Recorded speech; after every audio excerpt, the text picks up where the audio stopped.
बाज और चूजे की कहानी। एक गांव में एक किसान रहता था। एक बार उसे कहीं से बाज का एक अंडा मिला। उसने वह अंडा मुर्गी के अंडे के साथ रख दिया। मुर्गी उस अंडे को अन्य अंडों के साथ सेने लगी। कुछ दिनों में मुर्गी के अंडे में से चूजे निकल आए और बाज के अंडे में से बाज का बच्चा। बाज का बच्चा चूजों के साथ पलने लगा। वह चूजों के साथ खाता पीता खेलता इधर उधर फुदकता बड़ा होने लगा। चूजों के साथ रहते हुए उसे कभी एहसास ही नहीं हुआ कि वह चूजा नहीं बल्कि बाज है। वह खुद को चूजा ही समझता था और हर काम उन्हीं की तरह करता था।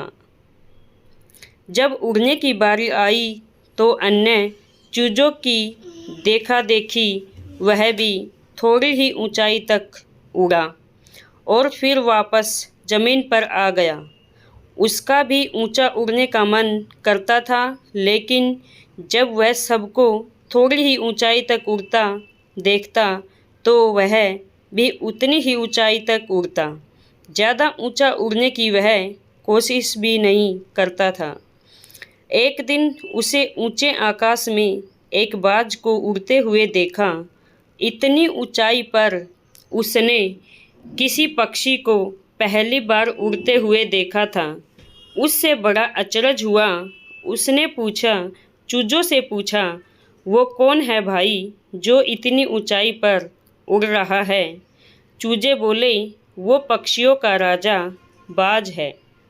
वह आकाश में सबसे ज़्यादा ऊंचाई पर उड़ता है। कोई दूसरा पक्षी उसकी बराबरी नहीं कर सकता। यदि मैं भी उसके जैसा उड़ना चाहूँ तो? बाज ने पूछा, कैसी बात करते हो?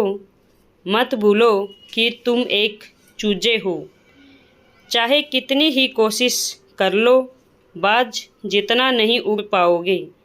इसलिए व्यर्थ में ऊंचा उड़ने के बारे में मत सोचो। जितना उड़ सकते हो उतने में ही खुश रहो। चूजे बोले। बाज ने यह बात मान ली और कभी ऊंचा उड़ने की कोशिश ही नहीं की। बाज होने बावजूद वह पूरी जिंदगी मुर्गी के समान जीता रहा। सोच और दृष्टिकोण का हमारे जीवन पर बहुत गहरा प्रभाव पड़ता है। हम सभी अक्षमता और संभावनाओं से परिपूर्ण हैं। चाहे हम कैसी भी परिस्थिति में क्यों न हो, हमें आवश्यकता है अपनी अक्षमता पहचानने की और अपनी सोच तथा दृष्टिकोण को व्यापक बनाने की। हम स्वयं को चूजे समझेंगे तो चूजे ही बनेंगे और बाज समझेंगे तो बाज बनेंगे। खुद को कम न समझे, अपनी अक्षमता को सीमित न करें।